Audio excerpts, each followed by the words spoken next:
ভয়ঙ্কর ঐতিহাসিক তত্ত্ব ফাঁস রামায়ণের, যেখান থেকে আজ প্রমাণ হয়ে যাবে রামায়ণ কোনো কাল্পনিক ছিল না, একটি ঘটে যাওয়া ইতিহাস ছিল। এই ছবি ভিডিওই প্রমাণ করবে রামায়ণের ইতিহাস। বন্ধুরা, ভিডিওতে যে চিত্র আপনারা দেখতে পাচ্ছেন সেটি পৃথিবীর একদম পূর্ব দিকে, অর্থাৎ যেখান থেকে সূর্য উদয় হয়, উদয়গিরি পর্বতমালার ওখানে অবস্থিত পেরু দেশের মধ্যে, যেটি প্যারাকাস ট্রাইডেন্ট নামে পরিচিত।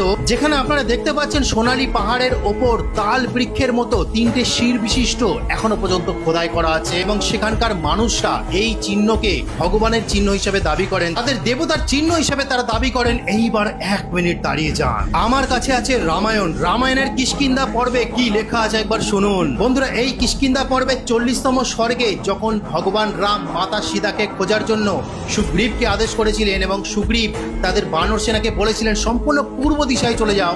এইবার আপনারা দেখুন, শ্রীরামের আদেশে সুগ্রীবের সীতা অনুসন্ধানের জন্য বানরদের পূর্ব দিকে প্রেরণ এবং বিভিন্ন স্থানের বর্ণনা। বানশ্রেষ্ঠকে বললেন, তুমি দেশ কাল নীতি বিষয়ে অভিজ্ঞ, কার্য সুনিশ্চিত করতে সক্ষম।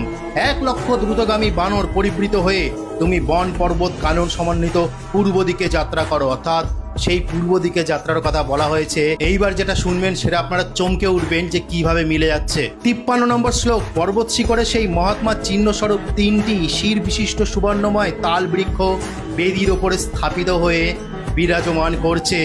দেবতারা পূর্ব দিকে ওই ধ্বজা নির্মাণ করেছেন।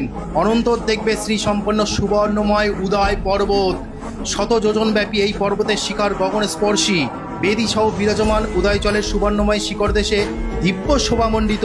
53 নম্বর শ্লোকটা আবারও পড়ছি, পর্বত শিখরে সেই মহাত্মার চিহ্ন স্বরূপ 3টি শির বিশিষ্ট সুবর্ণময় তাল বৃক্ষ বেদির ওপর স্থাপিত হয়ে বিরাজমান করছে।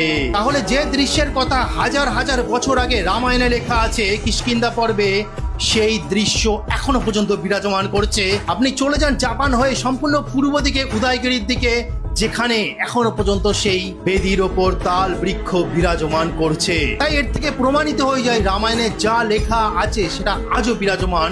তাই রামায়ণ কখনো কাল্পনিক হতে পারে না। রামায়ণ একটি ঘটে যাওয়া আমাদের ইতিহাস, যেটি সারা বিশ্বে বিভিন্ন সংস্কৃতিতে রামায়ণে বিরাজমান করছে। তো আজকে বলার ছিল, জয় শ্রীরামচন্দ্রের জয়, হরে কৃষ্ণ।